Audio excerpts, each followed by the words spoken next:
नमस्कार, मी वर्षा उसगावकर. आत्ताच मी मुक्काम पोस्ट देवाचं घर हा चित्रपट पाहिला. संकेत माने दिग्दर्शित आणि निर्मिती अतिशय उत्कृष्ट आहे आणि खूप संवेदनशील, प्रत्येक मनाला भिडणारा, प्रत्येक लहान मुलांना आणि मोठ्यांनासुद्धा तेवढाच आवडणारा असा हा चित्रपट आहे. पूर्ण पॅकेज आहे असं मी म्हणेन.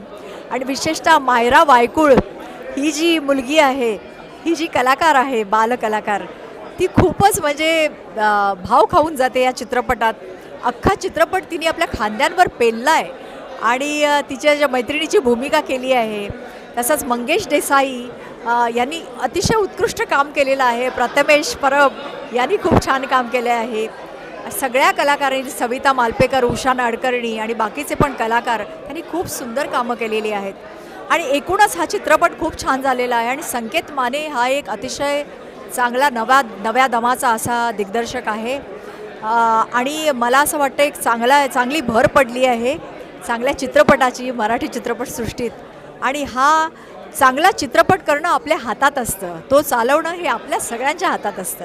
तर मला असं निवेदन करायचं आहे सगळ्यांना की हा चित्रपट तुम्ही नक्की बघा.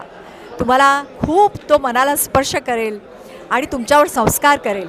धन्यवाद. जय हिंद.